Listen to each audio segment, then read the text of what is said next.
Bom dia, caros alunos. Vamos dar início aos nossos estudos de hoje. Hoje nós vamos abordar, estudar, analisar o capítulo 5, intitulado de A Crosta Terrestre. Nós vamos analisar, no primeiro momento, as eras geológicas e depois vamos aprofundar na litosfera terrestre, que é uma parte que é dividida o seu estudo nas forças externas e nas forças internas. E cada uma tem a sua participação no processo de formação da Terra, de composição dos materiais, das rochas, do relevo, e que norteiam toda a dinâmica presente no planeta Terra. Vamos iniciar com as eras geológicas. Na geografia, segundo os estudos geográficos e científicos, e que vocês podem acompanhar na página 70 e 71, há 5 eras geológicas distintas. Nós temos aí a pré-cambriana, que é dividida em duas, na arquezoica e na proterozoica. A paleozoica, a mesozoica e a cenozoica. Cada uma teve um desenvolvimento diferente. E a pré-cambriana, que é dividida em arquezoica e proterozoica. Depois vem a paleozoica, a mesozoica e a cenozoica. Cada uma com suas modificações, com seus avanços e o que foi nascendo com o passar dos anos. A era pré-cambriana, como eu falei, é dividida em duas. Vamos ver o que tem na arquezoica. Ela é caracterizada pela formação da crosta terrestre, da litosfera terrestre, em que surgiram os escudos cristalinos e as rochas magmáticas, nas quais encontramos as mais antigas formações de relevo. Isso na primeira parte da era pré-cambriana. Depois nós vamos ver na segunda parte da era pré-cambriana, que tem uma idade mais ou menos aí de 2 bilhões e 500 milhões de anos atrás, chamada de era proterozoica. Essa era, ela ocorreu uma intensa atividade vulcânica, fato que promoveu o deslocamento do magma para o interior da Terra, formando seu núcleo da Terra, E também nesse período ajudou a formar nas rochas alguns minerais metálicos, como o ferro, o manganês, o ouro, a bauxita, entre outros. Na era paleozoica, que é mais ou menos aí 540 milhões de anos atrás, nesse período, aqui surgiu, como é que eu posso falar? Um conjunto de montanhas, como os Alpes escandinavos na Europa. E a era paleozoica ela é dividida desde o período cambriano até o período permiano, como vocês acompanham aí na página 70 do livro de vocês.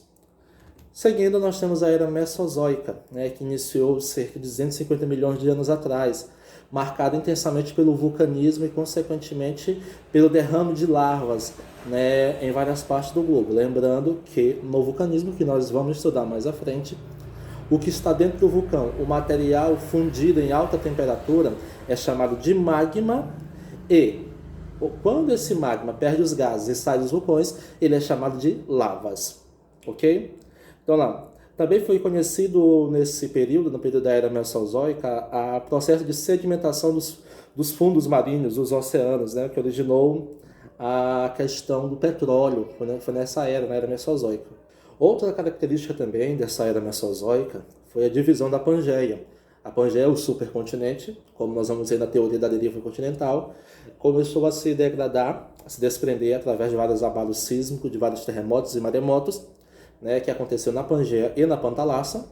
Você lembra? Pangeia, o supercontinente, Pantalassa, a grande massa de água. Também foi nesse período que surgiu os grandes répteis, como o exemplo do dinossauro, os animais mamíferos e o desenvolvimento das flores e das plantas. A era mesozoica nós tivemos, ela foi dividida em Triássico, Jurássico e o Cretáceo, que vocês podem acompanhar nas imagens aí da página 70 e 71, que esse espiral das eras mostrando o que foi, mostrando as evoluções de cada período, ok? E na era cenozoica, que é a era que nós estamos, ela vem ali de 65 mil anos atrás até a atualidade, Está dividido em dois períodos, o Terciário, né? E o Terciário está dividido em Paleoceno até o Plioceno. E nós temos o Quaternário. O Quaternário, ele vai do Pleistoceno ao Holoceno, né? Como é o que nós estamos aqui na atualidade. Começou há cerca de 10 mil anos atrás. O Terciário, ele é caracterizado pelo intenso movimento da crosta terrestre. Nessa era geológica surgiram as árvores, várias espécies de mamíferos e além de primatas. Já no Quaternário, a era geológica que teve início há cerca de 1 milhão de anos, perdura até os dias atuais. As principais ocorrências desse período foram as grandes glaciações, onde permitiu a chegada dos seres humanos a outros continentes, né? Há indício de que a primeira civilização surgiu ali pela Ásia, pela África, né? Na região da Mesopotâmia, na região entre rios. E depois, na época das glaciações, pelo Estreito de Bering, conseguiram chegar às Américas. Foi também onde chegou a atual formação dos continentes, onde os continentes estão hoje, e o surgimento do homem e, consequentemente, as civilizações. Então, isso que nós vimos foram as eras geológicas, né? Cada uma com a sua divisão, cada uma com a sua evolução. E na página 72 vai falar da origem da litosfera. E o que é a litosfera? É a camada da Terra compreendida entre a atmosfera e a atenosfera. É uma camada viscosa superior ao manto. A palavra litosfera tem origem grega, que significa o quê? Litos significa pedra, rocha, e como a própria etimologia, professor, o que é etimologia? O significado sugere, podemos defini-la como a camada constituída pelas rochas da esfera terrestre, formada tanto pela crosta continental, na superfície, quanto pela crosta oceânica. O assoalho oceânico está embaixo dos oceanos, né? Está submerso pelas águas dos mares e dos oceanos, como já foi falado. A formação da litosfera ela se remota justamente com a formação do planeta Terra, né? Há aproximadamente 4,5 bilhões de anos. Nós sabemos, aliás, que o nosso planeta foi durante muitos anos, milhões de anos, apenas uma formação de gases e de rochas líquidas. Até que ao longo dos períodos foram se agrupando, e com o decorrer do tempo geológico, a superfície do planeta Terra foi se solidificando, né? A litosfera foi lentamente se resfriando e as rochas gradualmente, de maneira linear, seguindo todo o seu tempo, elas foram adquirindo consistência para chegar à estrutura que nós conhecemos hoje e que nós estamos estudando, né? A estrutura rochosa do planeta Terra. O processo de resfriamento da superfície e a consolidação das rochas promoveu a liberação de gases que viriam mais tarde a constituir a atmosfera, a camada gasosa que envolve toda a nossa Terra. Lembra lá na aula da formação do universo, que a Via Láctea, o sistema solar, tudo foi gerado a partir do Big Bang, né, da poeira cósmica, que deu origem às estrelas, aos planetas, e assim sucessivamente. Então vamos lá. E quais são as camadas da Terra? Agora você vai abrir o seu livro aí na página 73 e vai acompanhar comigo. Nós temos aí uma representação da camada da Terra. Percebam aí o planeta Terra fatiado, né? E onde mostra a litosfera, a atenosfera, o manto e o núcleo. O que é a litosfera? É a camada superior, a litosfera ou a crosta terrestre. Ela chega a medir uma espessura média de 25 km, acompanha aí, chegando a medir apenas 5 km no fundo dos oceanos e até 70 km nos continentes. Professor, mas como assim? Não estou entendendo essa questão. As camadas é tipo de onde nós estamos para baixo, para o núcleo da Terra. Entendeu? Aí vai havendo várias camadas de solo até chegar às outras camadas da Terra. Nós temos o manto. O que é o manto? Uma camada intermediária, ainda se encontra muito aquecida, resistindo a temperaturas de até 3.500 graus Celsius. Sua espessura chega a 2.800 quilômetros. No manto da Terra também está bem aquecido. Um exemplo, uma empresa estadunidense tentou cavar um buraco para saber até onde o que acharia na Terra, né, se poderia chegar ao manto. Mas quando chegou aí a uns 3.000 metros, até os 3.000 quilômetros, de profundidade, eles não conseguiram mais escavar porque as temperaturas eram altíssimas. Por quê? Já estavam chegando no manto. Depois do manto tem a atenosfera, que é uma camada frágil, né, e menos rígida do manto. Tanto que se você for pesquisar, quase não se fala na atenosfera. Quando fala de camada da Terra, eles mostram a litosfera, o manto e o núcleo. E o núcleo é a camada central, é a camada mais quente da Terra, é como se fosse uma grande fornalha no meio da Terra, onde aquece toda a Terra, né? Ela citou o núcleo já, que é a camada mais importante da Terra, né? Ela é como se fosse uma grande labareda no centro da Terra, que aquece o nosso planeta, onde está o magma fundido a altíssimas temperaturas, né? E é no núcleo que deu origem a uma formação chamada de NIF, como está aí na página 73. O que é o NIF? É uma camada formada principalmente por ferro e por níquel, né, que é elevado a grande temperatura. E o núcleo é a camada central da Terra, onde há uma grande labareda, podemos dizer assim, de que há uma fornalha de magma elevado a altíssimas temperaturas, que é onde aquece a crosta terrestre, né? Vamos passar agora para a teoria da deriva continental. Professor, o que é a teoria da deriva continental? Gente, na geografia, na ciência ou em qualquer tipo de estudo, tem teorias para se explicar algum acontecimento quando não tem dados fotográficos ou iconográficos de imagens daquele acontecimento. Então, o que foi? Alfred Wegener, em 1912, ele começou a pensar uma teoria que explicasse a formação dos continentes e explicasse a formação da Terra, né? Em 1912, essa teoria ficou assim muito... Em 1912, essa teoria ficou assim muito no disse-me-disse, houve muitos contratempos, não tinha nada... É apenas uma teoria de um cientista, né? Ali ele vai explicar a questão da divisão da Pangeia, da Pantalarsa, até chegar à formação. O que é que Alfred Wegener defendia na sua teoria? Que no passado havia um único continente, a Pangeia, né? Que significa toda a Terra.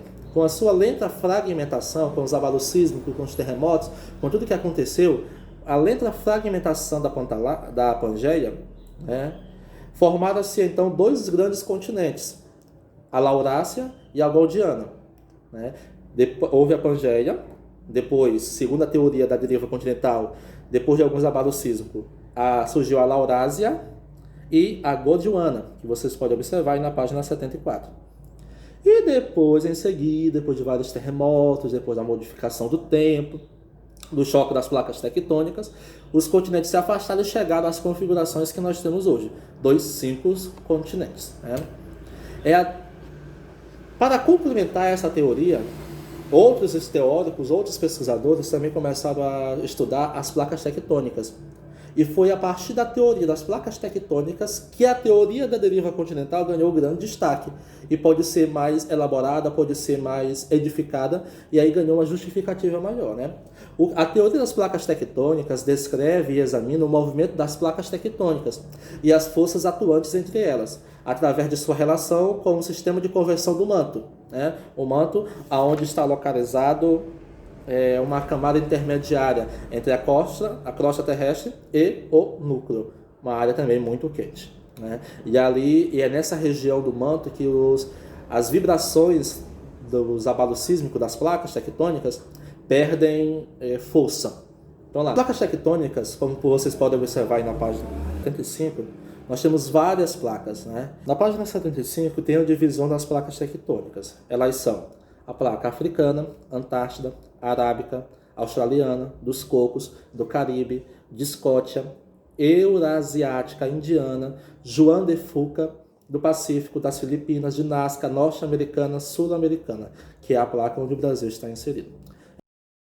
A ideia de que os continentes do nosso planeta estão em constante movimento se esbarrando ao redor do globo tem pelo menos 200 anos de idade. Mas a maioria dos geólogos não acreditava nisso até a década de 1960, quando evidências comprovaram que a crosta da Terra é sim dividida em fragmentos, também conhecidos como placas tectônicas, e que eles estão se movendo. Hoje em dia, nós acompanhamos esse movimento com precisão milimétrica, utilizando satélites. A maneira mais simples e fácil de explicar o motivo das placas tectônicas estarem se movendo é que elas são arrastadas pelas correntes do manto superior, uma camada de rocha que se move lentamente logo abaixo da crosta terrestre. Correntes convergentes fazem com que as placas se encontrem, enquanto as correntes divergentes as separam. Resumindo, é isso. A rocha quente desse manto sobe a partir do núcleo e se move sobre a crosta até que ela esfria e se torna pesada, afundando de volta para o núcleo. Mas as placas tectônicas não estão passeando tranquilamente nessas correntes, como malas em uma esteira de bagagens. Elas nem têm como, já que algumas placas se movem mais rapidamente do que a corrente debaixo dela. Por exemplo, a placa de Nazca, um pedaço de crosta oceânica na costa oeste da América do Sul, viaja em direção ao leste é uma viagem de 10 centímetros por ano, enquanto o manto debaixo dela viaja apenas 5 centímetros por ano. Sejam placas tectônicas ou malas de viagem, nenhuma das duas consegue se mover mais rápido que a esteira por baixo, a não ser que algo ou alguém as puxe ou empurre. E algumas das placas da Terra, ao que parece, estão se empurrando. Quando uma placa oceânica colide com a outra, ou então com uma placa carregando o peso da massa continental, aquela que for mais fina dobra e escorrega para baixo da outra. À medida que o fundo do mar afunda no manto, ele leva a placa tectônica junto, do mesmo jeito que uma corrente escorregando para fora de uma mesa. Quanto mais fundo essa placa vai, mais forte e rapidamente ela puxa o restante dela que ficou para trás. Você pode descobrir onde isso acontece usando o Google Earth. As fossas oceânicas visíveis nas costas de alguns continentes e ilhas mostram locais onde a crosta oceânica afunda, influenciando a borda do seu vizinho no processo. Além do mais, esses pedaços do fundo do mar acabam ajudando na convecção do manto abaixo deles, evitando que essas rochas continuem se movendo para os lados, forçando-as para baixo. Eventualmente, o peso fica tão grande que acaba separando as placas, mergulhando lentamente em direção ao núcleo, com uma força de sucção que leva junto o material do manto. Então, de certa forma, a crosta do fundo do mar é mais como uma esteira de bagagem do que algo passeando sobre ela. Os continentes, por outro lado, são as bagagens.